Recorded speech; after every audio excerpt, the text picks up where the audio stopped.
streaming online at WDKN.com. I love listening to it over and over. I love it. This is 101.5 The One and WDKN, Dixon's Country Music Home. Where can you get information on the latest news and events in Dixon County? Right here on Know Your County on WDKN 1260 AM and 101.5 The One FM. Know Your County keeps you informed about events that matter to you. Now, here is your host for today's Know Your County. Good morning, Dixon County. It is Saturday, February the 19th, 2022, and you're listening to Know Your County here on WDKN. We are live on AM 1260 and also on the FM side, 101.5, and we're streaming on WDKN.com. We've got a great show for you this morning on Know Your County. We are going to talk a little bit about real estate and several other things. Also, we might even mention growing up in Burns a little bit. But I've got a good friend of mine, somebody I've known for a really long time, who's very involved in the real estate world these days. I've got Mr. Jeremy Perkins, who owns the Rubix Investment Group. Jeremy, how you doing this morning? Wonderful. How are you, Justin? I'm good, man. I'm good. I'm glad we got you in the studio this morning.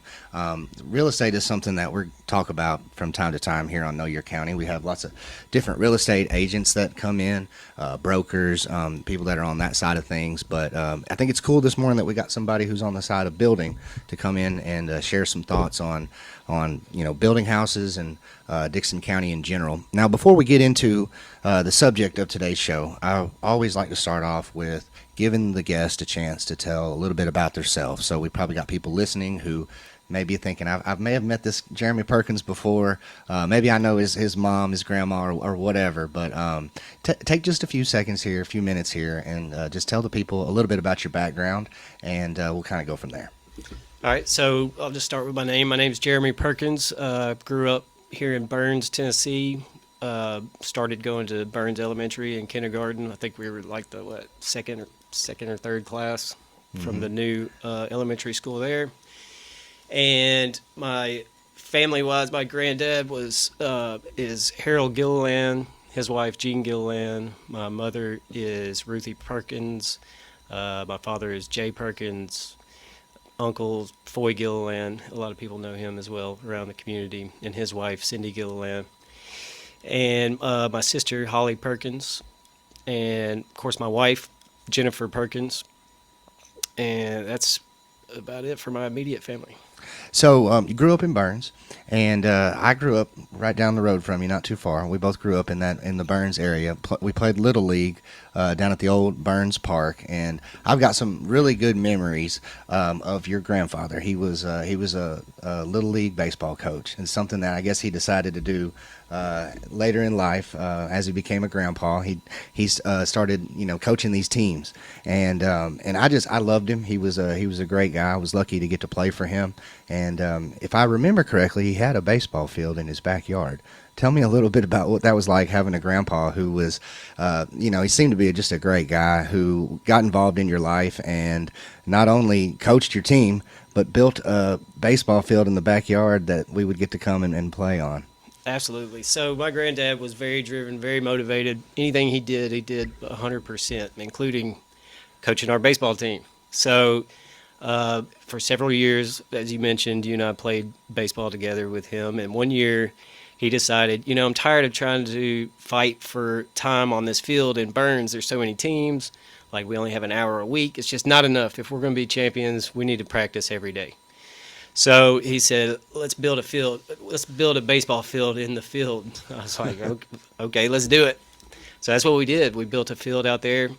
He bought a van. He actually came and picked us up the whole team came and picked us up from Burns Elementary, and we would go practice every day. And sure enough, we evolved into champions. Like, it worked. So it was very motivating, especially at a young age. And then even now, reflecting back, has had a huge effect on my mindset.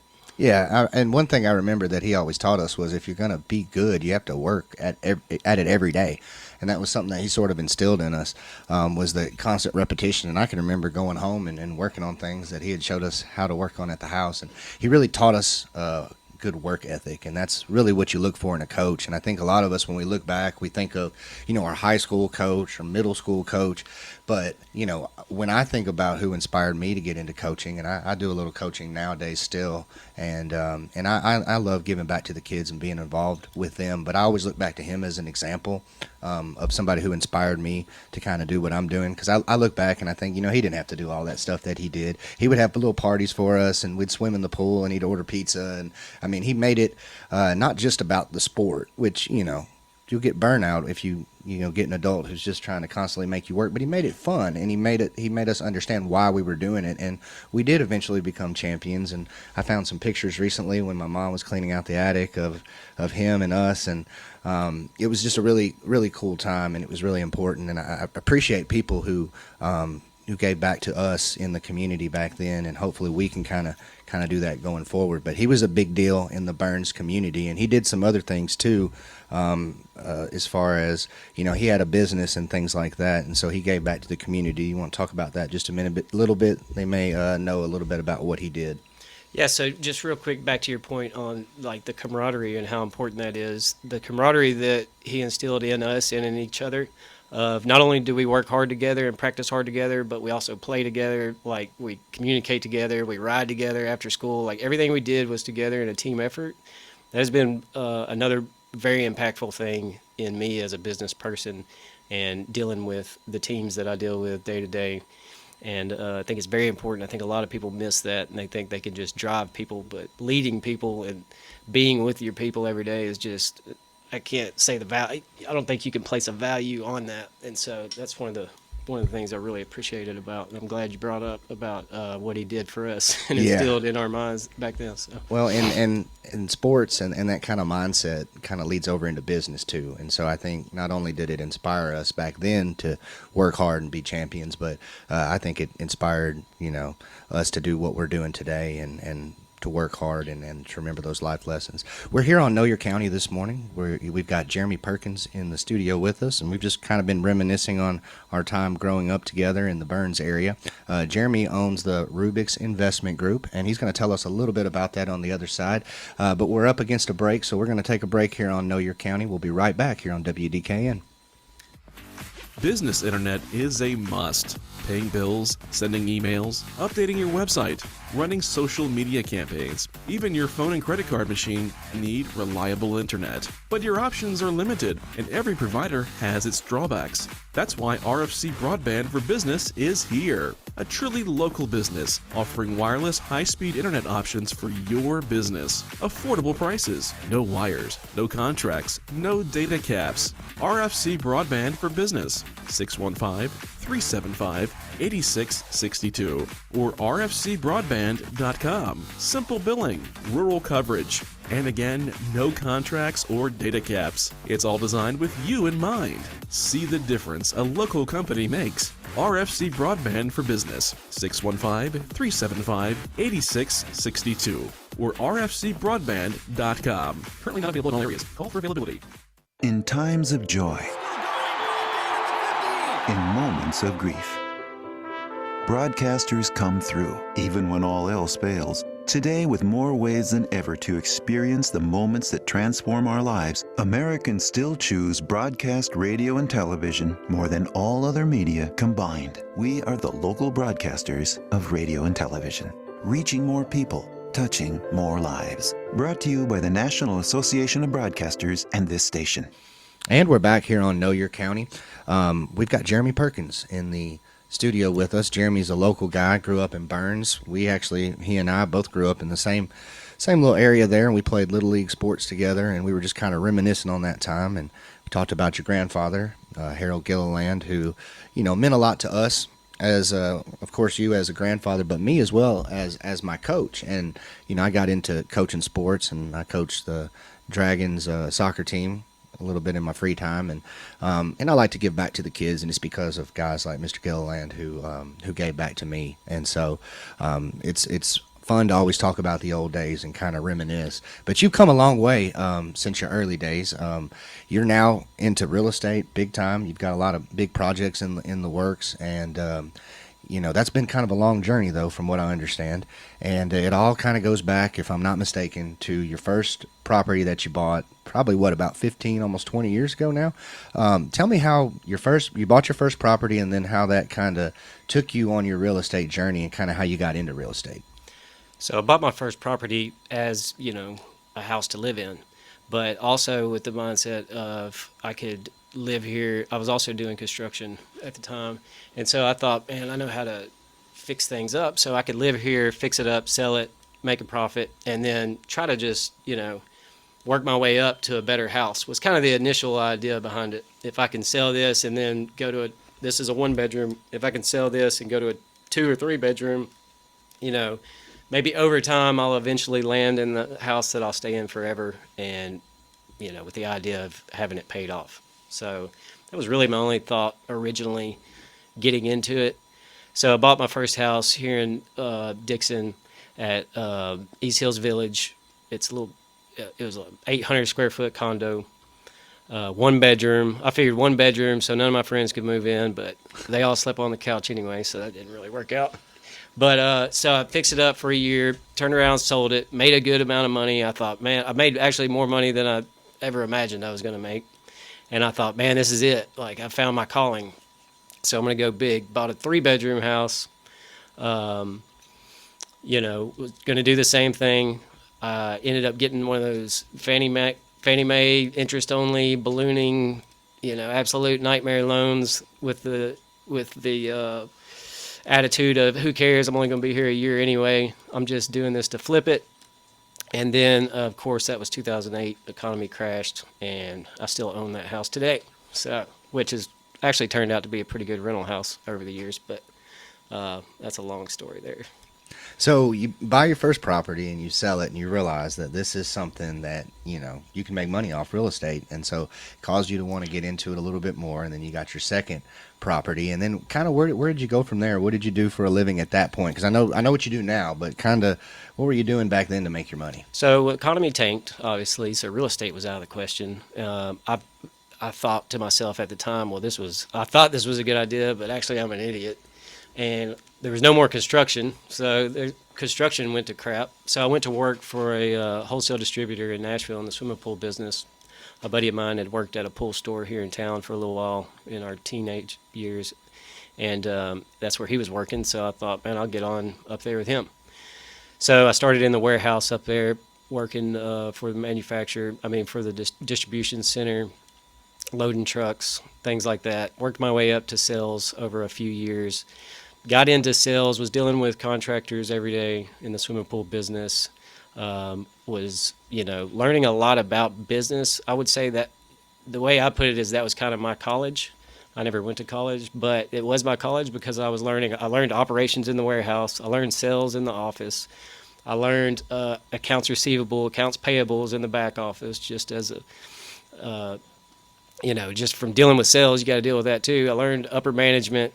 I learned business development. I learned about the manufacturing process. I learned about the retail process. I got to learn about all of it through the distribution center. So I think it was 2010. We had the flood, right? Mm-hmm. And so the flood hit. I'm watching the news. I was like, oh, crap. There's our office. It's underwater. We're right downtown Nashville next to the Cumberland River. And I'm like, our office is underwater. Our warehouse is underwater. What am I going to do? Well, they ended up moving us over to our sister company's office. And this was a huge company that I was working for. It was about a $4 billion company. Our only competition at the time was our sister company. Nobody knew that it was actually our sister company. So we were competing back and forth. And everyone thought this was 2 different companies until we moved in with them. And they're like, what are you doing here? So it got pretty hectic. And I was like, you know what? If there's any time to start a construction business, now's the time. Yeah. Like, there's all this, destruction, flooding, etc. Like, there's a lot of problems to solve out here. I could probably make some money in construction right now. So that's what I did. I just walked out and started a business, with really no idea what direction I was going to go. I didn't end up fixing any flood houses at all. I ended up building swimming pools just by default because I knew that business pretty well, being that, that's what I dealt with every day. But that's where I started. my construction business. So you buy your first property, you realize there's some money to be made by flipping houses, and so you kind of get involved in that side of it, and then you kind of transition to more of business minded, and you kind of get the background in the pool industry, and then decide to jump out there with pools. And then how do you go from, having a business with pools to having a house building business? How did you kind of make that transition? So I got really good at building pools. I mean, I knew all the inside information. I was taking classes on the best products. I was exposed to all the manufacturers and all the latest technology. I come out into the game like way ahead of anybody else. I knew everybody else's pricing. Everybody that was my competitors were my customers, just my customers the week before. You know what I mean? And I knew the power of collaboration. So I was collaborating with other companies that I was doing business with previously as their sales rep, and feeding off them. I immediately went into business with one guy and started. He knew I was a good salesman. He wanted to hire me. I said, I really want my construction business, but we can help each other. I'll help you with sales if you help me with construction. He had a service company. I said, what do you need with your service company? He said, I want 100 more pools to service. I don't care about construction. Any construction you can get off of the pools that we're servicing, you can send to your company. I was like, perfect, run it. So that's what I did. I immediately got him 100 pools. And then I got myself a ton of business too. And there was a point where he said, look, no offense, but I can't use you anymore because I can't handle the volume that we're bringing in. And I'm just not comfortable with hiring more people. Like, this is all I need. So, okay, I've done my job. I move on. As I was doing pool construction, I was doing a lot of work, commercial work for apartment complexes and things like that, renovating the swimming pool area and the outdoor areas and things like that. And managers would come to me and say, well, can you do this? Can you do this? Can you do this? Which led into renovating units, building pergolas, just doing roofs, everything you can imagine. Of course, at the time I was a yes man. I was doing it all. So, at one point it led into, I was remodeling a 300-unit apartment complex, and I was like, oh crap, what am I actually doing? I'm not even a pool guy anymore at all. So it just kind of evolved naturally almost. Yeah, yep. From going from pools and then just kind of naturally into more construction outside of pools, and then the next thing you know, now you're into building houses. Absolutely. And just going back to the apartment days, like, I'm around these apartment owners who are buying these complexes. They're renovating 300 units, turning a C class into a B class, and then they're selling it. So I'm like, that's pretty interesting. It's kind of like what I did with my condo, but they're doing this on a much higher scale. So it got my mind really ticking on, like, man, there's a lot of opportunities out here, not just construction. But so that leads into, like you said, people wanted me to do projects on houses. I started getting involved with designers, and then I started getting involved with people that were flipping houses, and that's where the shift really came. When I started getting involved with people that were flipping houses, I really dug my heels in and said, you know what, these guys probably don't want to pay me as much money as like a custom house person does, but man, I can soak up so much information and knowledge from these people, and I could just do this myself at some point. And that's where I really dug my heels in and soaked up as much information and knowledge as I could from these investors. So building pools, and then kind of going into kind of remodeling apartment complexes and different apartment units, and then kind of take that into like remodeling houses and stuff. Mm-hmm. And then how do you go from doing that to buying your first piece of land and building a house from scratch? Because that must have been pretty interesting, because that's takes on even more responsibility and probably more headache than any of the projects previously. Tell me what that first one was like. Well, so the first one I did, again, was through collaboration. I was working with a guy who, back in 2008, he moved here from Kentucky back in 2008, and he bought a lot of houses in East Nashville with the mind of renting them out. He just wanted some rental property, moved here to work, wanted some passive income. So he bought a bunch of, let's say, $40,000 houses in East Nashville when East Nashville wasn't very cool like it is today.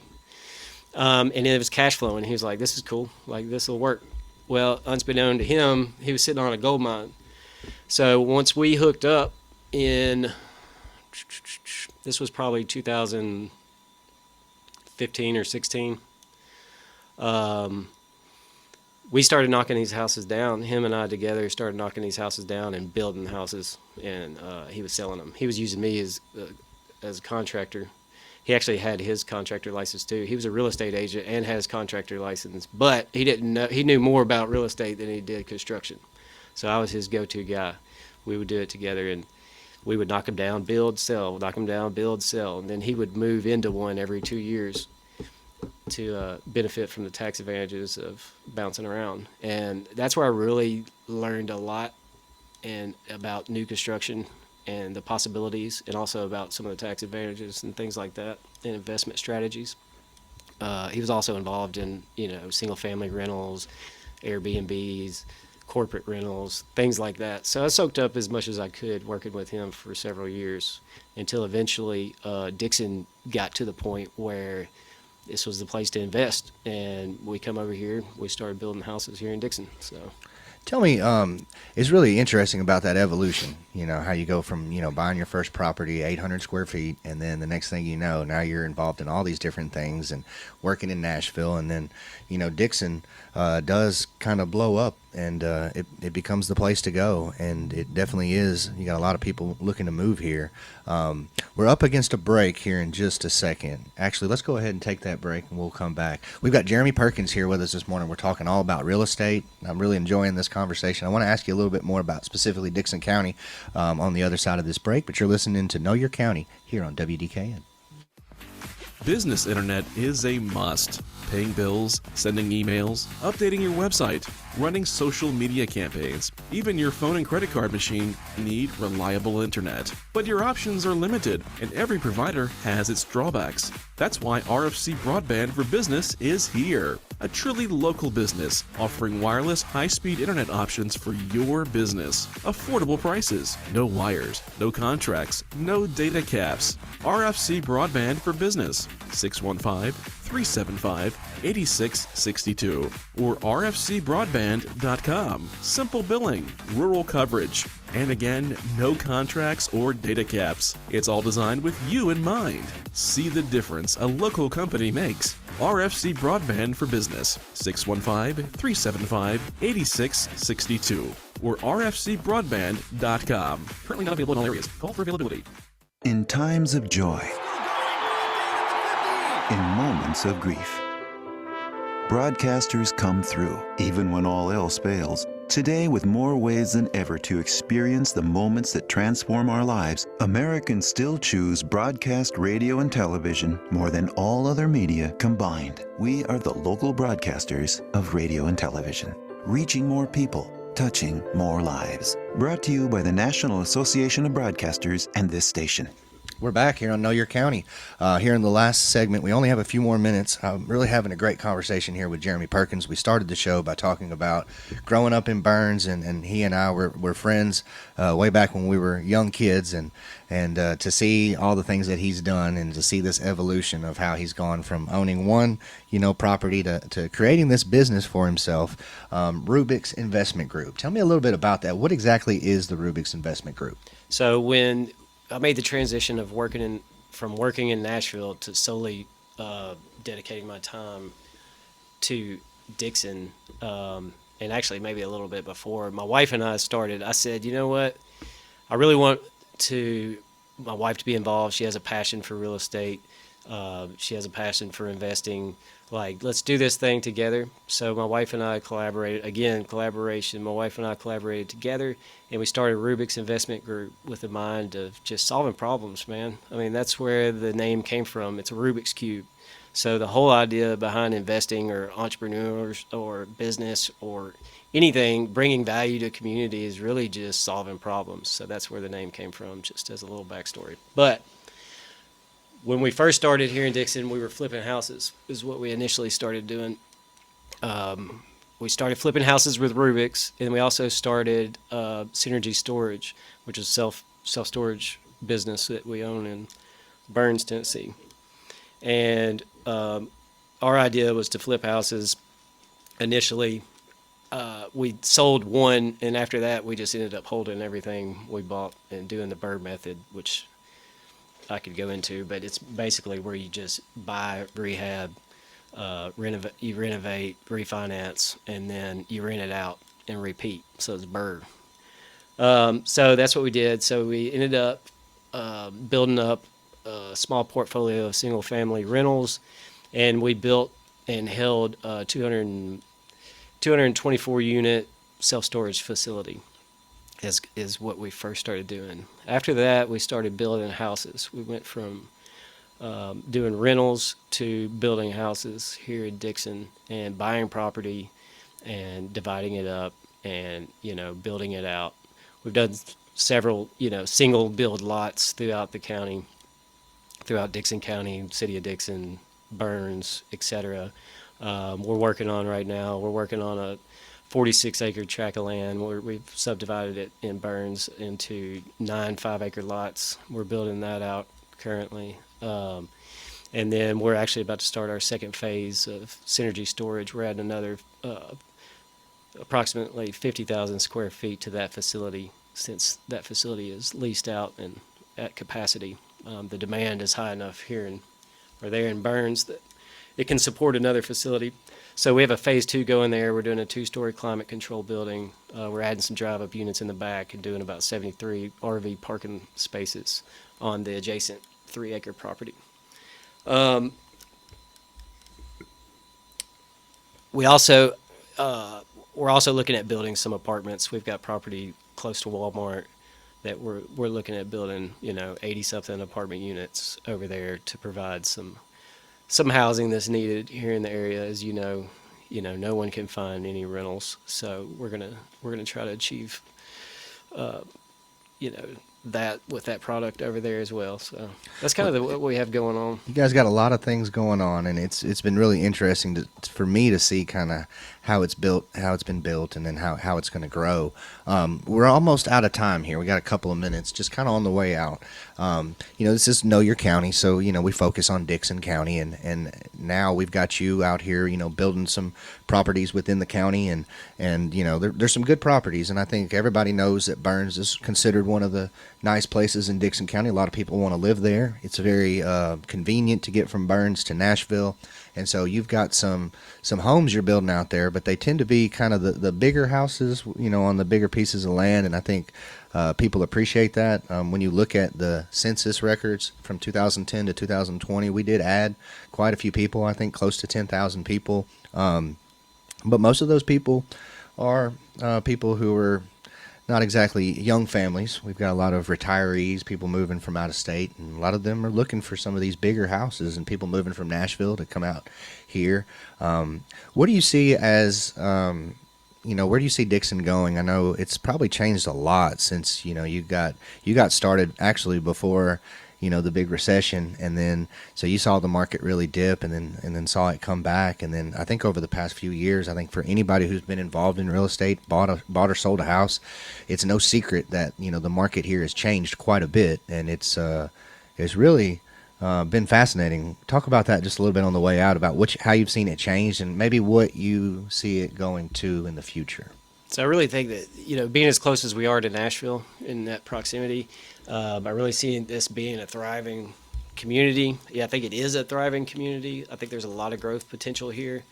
I think that, the small town that we grew up in and knew as kids is no longer as small as it was. It's still a relatively small town, but the growth is so vast here, and there's so much opportunity.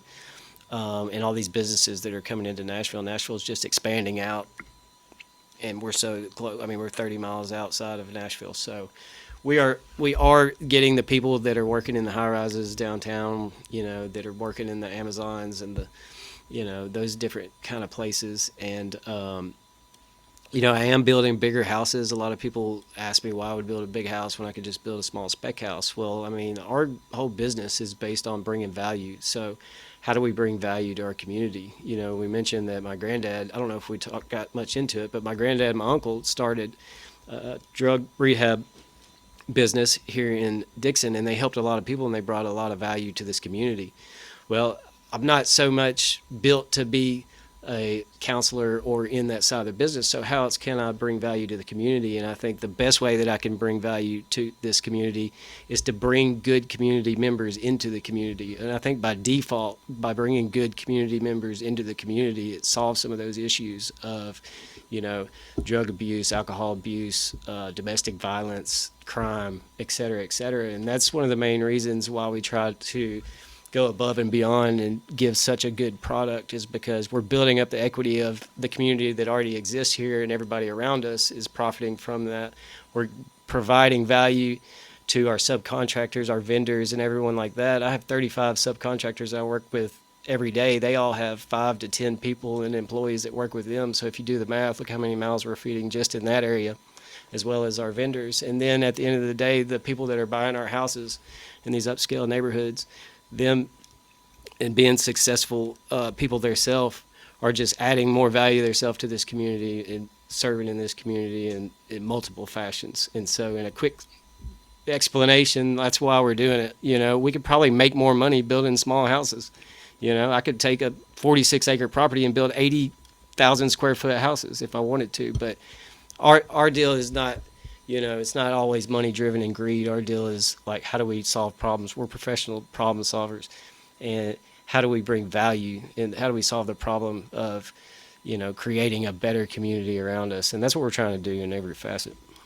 Well, unfortunately, we're about out of time here. I could talk to you forever. It's been a great conversation this morning. I appreciate you coming on. When we think about business owners, like local business owners, we always think about, you know, the people that run the restaurants and the jewelry shops and the brick and mortar stores like right around here that are visible. But I don't know if we remember the small business owners that are in construction doing things like you do. So it's more behind the scenes.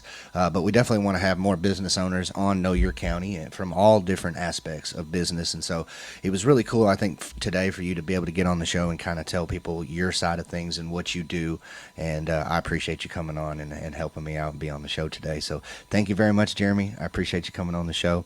That's going to do it for us here on Know Your County. We'll be back next week with another episode of the Old Timer Show at 7 a.m. I've got Derek Webster is scheduled to come on the show. He's going to talk about how we started the Discovering Dixon County Facebook group and how that contributes to all of our local history. And we'll be back again next week at 8 o'clock on Know Your County with another great guest. Thank you so much for listening. This is WDKN AM 1260, Dixon, Tennessee. Thank you for joining us for Know Your County on WDKN 1260 AM and 101.5 The 1 FM.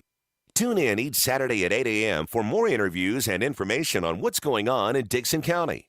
If you're interested in being a guest on Know Your County, email us at news@wdkn.com. Thanks for listening, and we look forward to joining you again next week on Know Your County. I love listening to it over and over. I love it. This is 101.5 The One and WDKN, Dixon's country music home. You're listening to The Old Timer Show, presented by RFC Broadband on Dixon's only live and local station, 101.5 The One and WDKN. Now, here's your host. Good morning, Dixon County. It is Saturday, February